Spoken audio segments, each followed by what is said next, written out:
सरकारी कर्मचारी या यूट्यूब चॅनलमध्ये सर्वांचे पुन्हा एकदा खूप खूप स्वागत आहे।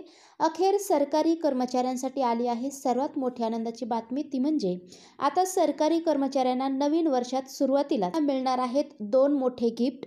तर पाहूया ही बातमी खालीलप्रमाणे सविस्तर। तत्पूर्वी चॅनलला अजूनही सबस्क्राईब केले नसेल तर सबस्क्राईब करा, समोरील बेललाही क्लिक करा, कारण असेच नवनवीन लेटेस्ट अपडेट सर्वप्रथम तुमच्यापर्यंत पोहोचतील। तर सरकारी कर्मचाऱ्यांसाठी नवीन वर्षामध्ये वाढीव 5% DA व नवीन वेतन आयोगची भेट मिळणार आहे। या संदर्भात आताच्या घडीची मोठी अपडेट समोर येत आहे। महागाई भत्त्यामध्ये 5%ची वाढ। सरकारी कर्मचाऱ्यांना आता माहे-जानेवारी 2024 मध्ये DA वाढ होणार आहे। यामुळे ऑल इंडिया ग्राहक निर्देशांकाच्या आधारे मीडिया रिपोर्ट्समध्ये सरकारी कर्मचाऱ्यांच्या DA बाबत आकडेवारी जाहीर करण्यात येत आहे। माहे-जुलै 2023 पासून सरकारी कर्मचाऱ्यांना 4% DA वाढ लागू करण्यात आलेली आहे। यामुळे सरकारी कर्मचाऱ्यांना एकूण महागाई भत्ता हा 46% इतका झाला आहे। तर माहे-जानेवारी 2024 मध्ये परत 5% DA वाढ होणार असल्याची आकडेवारी समोर येत आहे।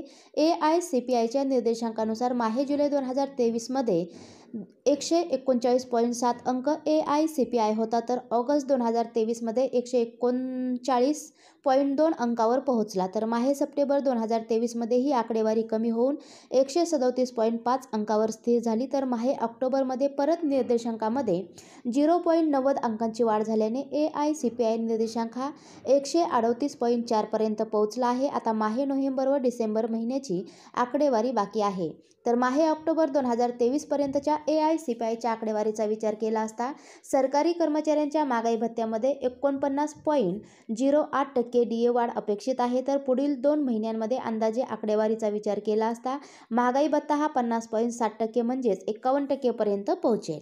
तर आगामी लोकसभेच्या निवडणुकांच्या पार्श्वभूमीचा विचार करता केंद्र सरकारकडून नवीन वेतन आयोग समितीची स्थापना करण्याच्या तयारीत आहेत। सन 2026 मध्ये नवीन वेतन आयोग लागू करणे अपेक्षित असल्याने वेतन रचना, येणारा खर्च या संदर्भातील सविस्तर आकडेवारींचा अभ्यास करून अहवाल तयार करण्याची वेतन आयोगाची स्थापना नवीन वर्षामध्ये करण्यात येणार आहे।